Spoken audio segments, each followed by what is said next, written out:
couple days ago, I posted a story called Footsteps here on /no sleep. There were a number of questions that made me curious about certain details about my childhood, and so I spoke with my mother. Exacerbated by my questions, she said, "Why don't you just tell them about the goddamn balloons if they're so interested?"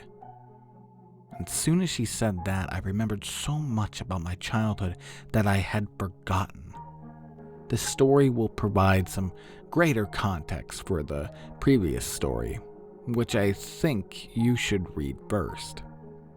Though the order isn't of vital importance, reading that story first will put you in my place more effectively, since I remember the events of Footsteps first. If you have questions or anything, feel free to ask, and I'll try to answer them. Also, both stories are long, so heads up on that. I'm just hesitant to leave any detail that might be important. When I was 5 years old, I went to an elementary school that, from what I've come to understand, was really adamant about the importance of learning through activity. It was part of a new program designed to allow children to rise at their own pace. And to facilitate this, the school encouraged teachers to come up with really intensive lesson plans. Each teacher was given the latitude to create his or her own themes, which would run for the duration of the grade. And all the lessons in math, reading, etc. would be designed in the spirit of the theme. These themes were called groups. There's a space group, a sea group, a earth group, and the group I was in, community.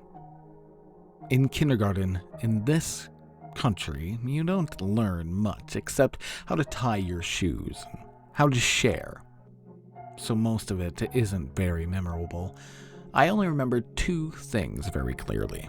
I was the best at writing my name the right way, and the balloon project, which was really the hallmark of the community group, since it was a pretty clever way to show how a community functioned at a really basic level.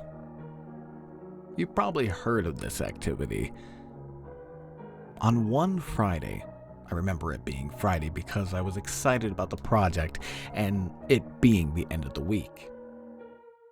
Towards the beginning of the year, we walked into the classroom in the morning and saw that there was a fully inflated balloon tied off with string taped to each of our desks. Sitting on each of our desks was a marker, a pen, and a piece of paper and an envelope. The project was to write a note on the paper, put it in the envelope, and attach it to the balloon, which we could draw a picture on if we wanted. Most of the kids started fighting over balloons because they wanted different colors. But I started on my note, which I had thought a lot about. All the notes had to follow a loose structure, but we were allowed to be creative within those boundaries. My note was something like this. "Hi, you found my balloon. My name is name, and I attend blank elementary school. You can keep the balloon, but I hope you write me back. I like Mighty Max, exploring, building forts, swimming, and friends. What do you like? Write me back soon. Here's $1 for the mail." On the dollar I wrote were stamps right across the front, which my mom said was unnecessary, but I thought it was genius, so I did it.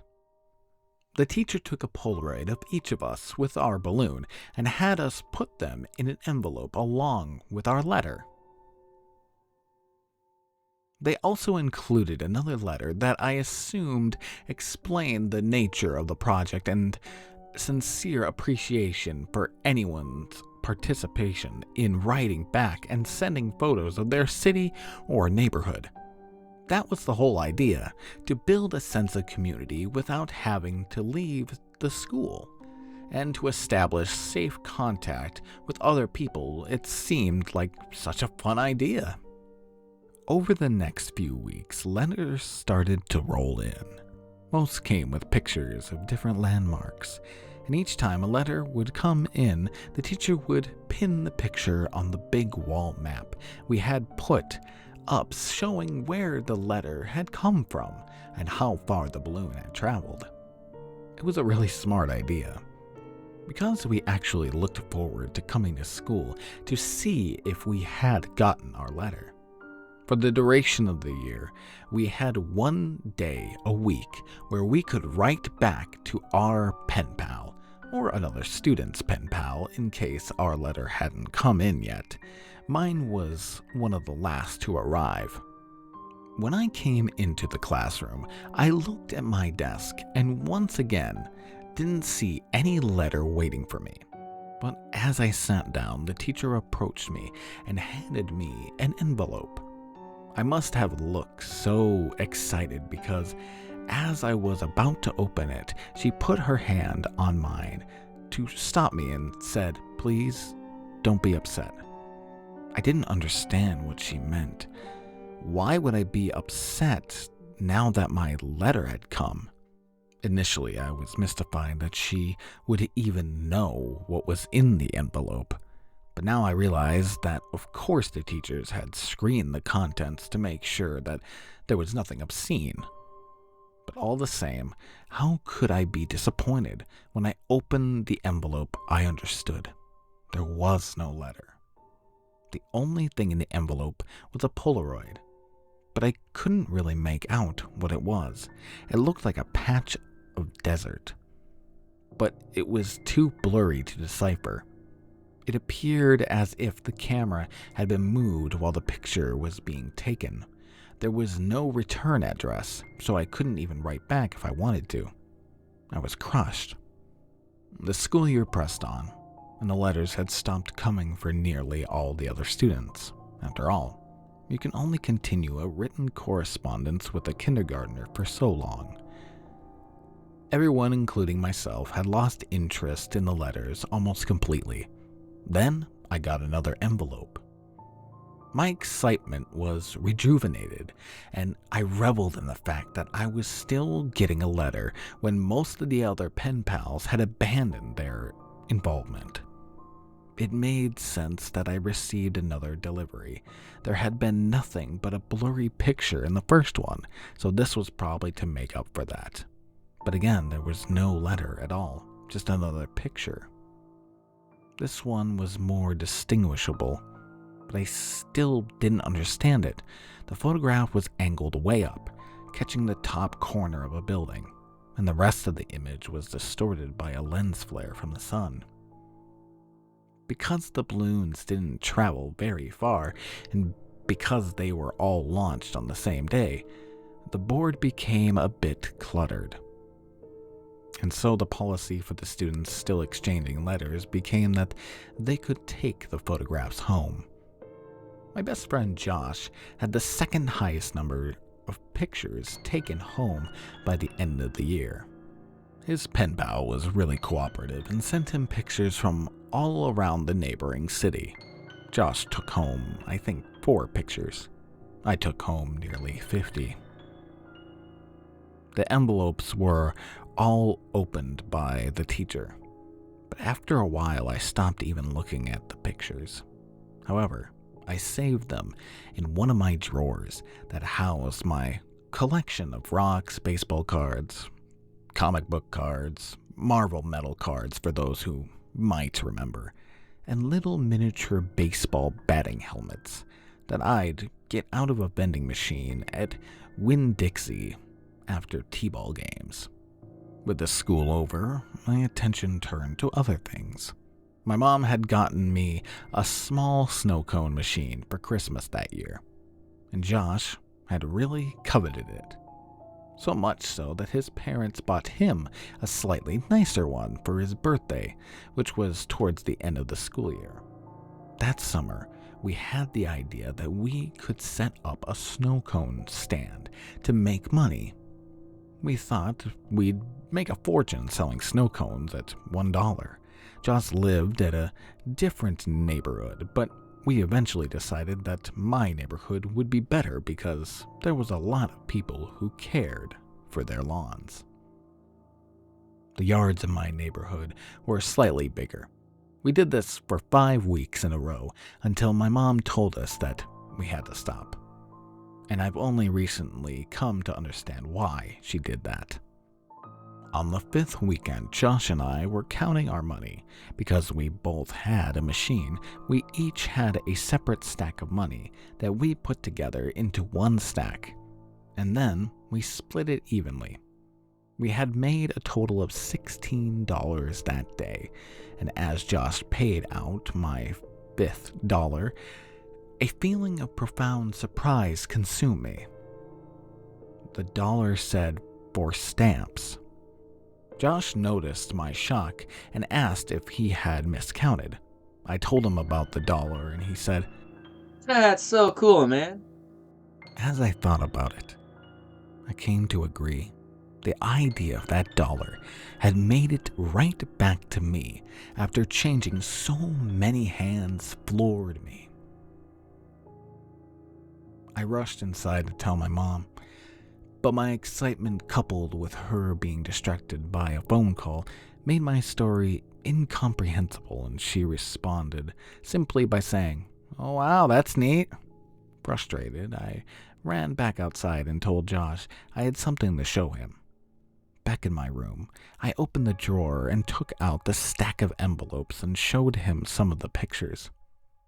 I started with the first picture, and we went through about 10 before Josh lost interest and asked if I wanted to go play in the ditch, a dirt ditch down the street from my house, before his mom came to pick him up. So that's what we did. We had a dirt war for a while, but it was interrupted several times by rustling in the woods around us. There were raccoons and stray cats that lived in there, but this was making a little too much noise, and we traded guesses at what it was in an attempt to scare each other. My last guess was that it was a mummy, but in the end, Josh kept insisting that it was a robot because of the sounds that we heard. Before we left, he got a little serious and looked me right in the eyes and said, You heard it, didn't you? It sounded like a robot. You heard it too, right? I had heard it. And since it sounded mechanical, I agreed that it was probably a robot. It's only now that I understood what we heard. When we got back, Josh's mom was waiting for him at the kitchen table with my mother. Josh told his mom about the robot. Our moms laughed and Josh went home. My mom and I ate dinner and then I went to bed. I didn't stay in bed for long before I crept out and decided that, due to today's events, I would revisit the envelope since now the whole affair seemed much more interesting. I took the first envelope and set it on the floor, and set the blurry desert Polaroid on top. I laid the second envelope right next to it and placed the oddly angled Polaroid of the building's top corner on top, and did this with each picture until they formed a grid that was about 5 by 10. I was always taught to be careful with things that I was collecting even if I wasn't sure they were valuable. I noticed the pictures gradually became more decipherable. There was a tree with a bird on it, a speed limit sign, power line, a group of people walking in some building, and then I saw something that vexed me so powerfully that I can now, as I write this, distinctively remember feeling dizzy and capable of only a single repeating thought. Why am I in this picture? In this photograph of the group of people entering the building, I saw myself holding hands with my mother in the very back of the crowd of people.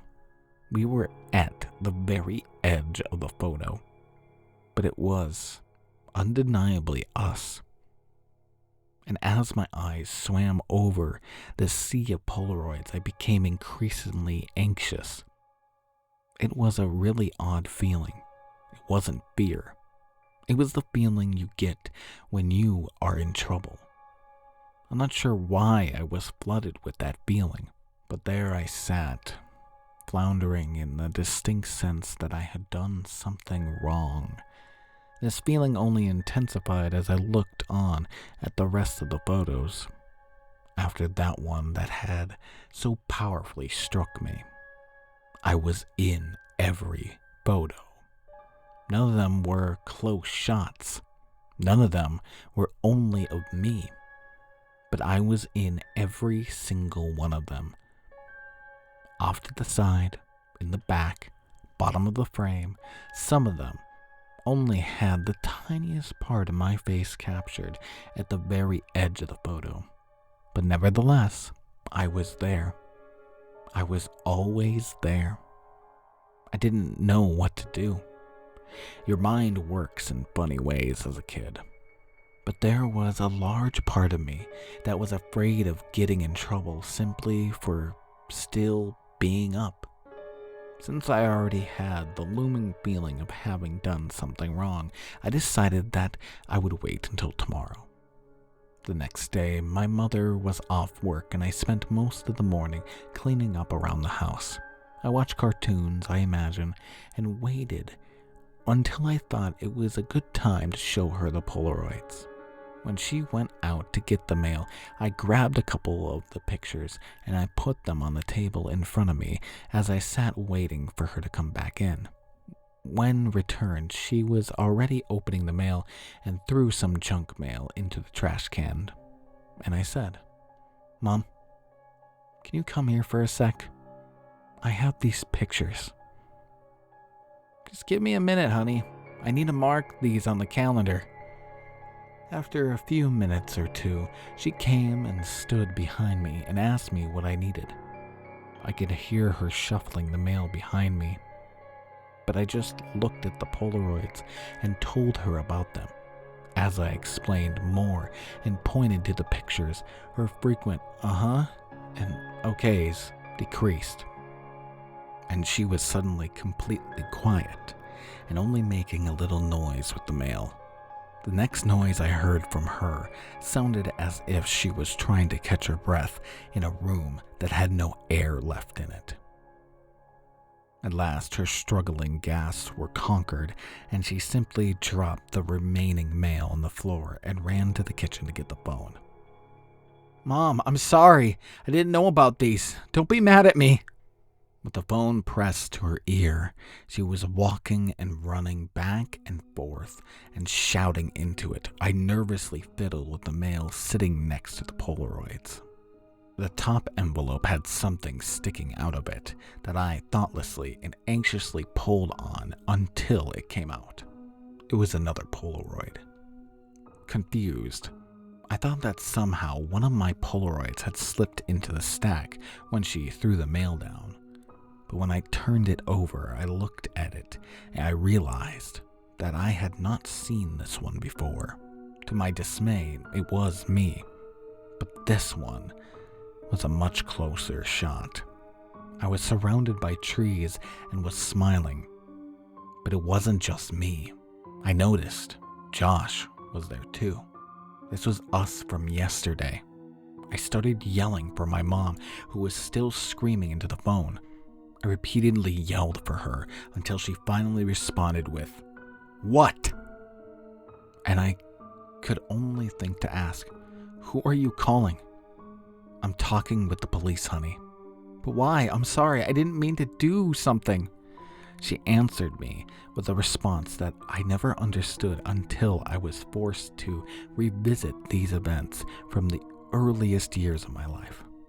She grabbed the envelope off the table and the pictures of Josh, and I spun and slid, landing next to the other Polaroids in front of me. She held the envelope up to my eyes, but I could only look at her, and watched as all the color began draining out of my face. With tears welling up in her eyes, she said that she had to call the police because there was no postmark.